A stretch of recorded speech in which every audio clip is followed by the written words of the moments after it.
Shumë mirë këtë pjesë që e përmene se shpesh gabojmë në këtë pikë. Kur kemi koll, na rekomandohet kështu njani me tjetrin, që jemi eksperta, kështu kryesisht na familjarët me zvete, jo duhet me shku në bjeshk, jo duhet me shku në deti, jo duhet heret në mëngjes me marrë jodin e valeve të detit. Kush është ma mik i mirë i kollës? Apo dallon edhe te kolla a thot dhe me sekret edhe kjo? Realisht te kolli, për të ditur saktësisht është ma mirë qëndrimi në bjeshk apo në deti, duhet së pari të gjendet shkaktari. Ai që ka shkaktuar problemin. Do thotë duhet hulumtojmë, kemi të bëjmë me obstruksion të rrugëve frymarrës, kemi të bëjmë me faktorën alergjik, kemi të bëjmë me smundje, sepse edhe tuberkulozës që është smundje infektive nxitëse e shkakton një kollitje afatgjatë.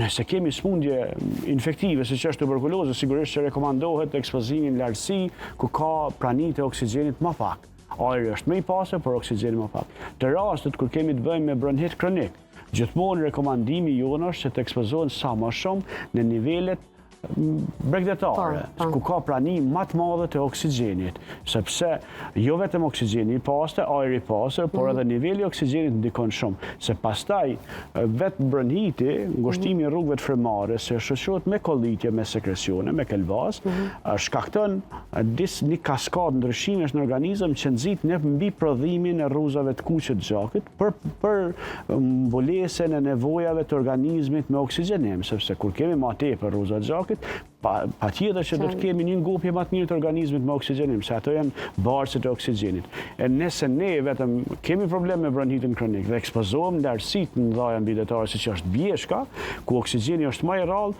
prap organizmi e merr si informacion mungesën e oksigjenit dhe nxit mbi prodhimin. Edhe ka shumë pacient që si pasojë ekspozimit apo qëndrimit kohë gjatë në bjeshk, detyrohen të bëjnë venopunksion ose largimin e gjakut të tepërt, do thotë jo sasi se përgjithshme të gjakut tepër, por sasinë e eritrociteve që grumbullohen si pasojë e ndryshimeve kronike.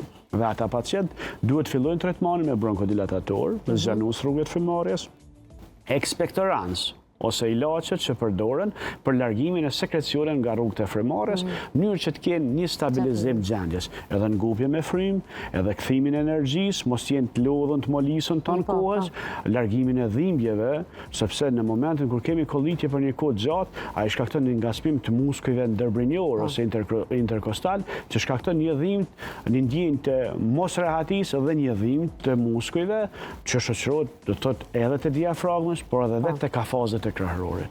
Ju e përmendit, doktor Flamur, pak më herët që një kollë që zgjat, e tha deri në 8 javë, sidomos, unë shpresoj që mos ta lajnë qytetarët aq gjatë, po a është i njëjti version si për kollën e thatë, si për kollën në sekret?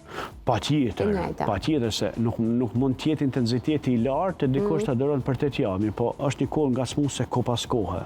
Pas kohë që përsëritet sidomos kur shtrihem, kur jemi maqet gjatë natës, ajo është, ka plot pacient që vinë... Vetëm natën? Po, ka disa pacient që vinë me disa muaj, jo vetëm 8 javë, po disa muaj që kanë fillu problemet, kanë marrë terapi, ajo që rekomandimi prej dikujt tjetër se mund ka bë mirë ky ilaç, kurse hulumtimi, do thotë në momentin kur hulumtohet, ka pacient moshë 3 realisht që diagnostikohet edhe me smundjen e tuberkulozit.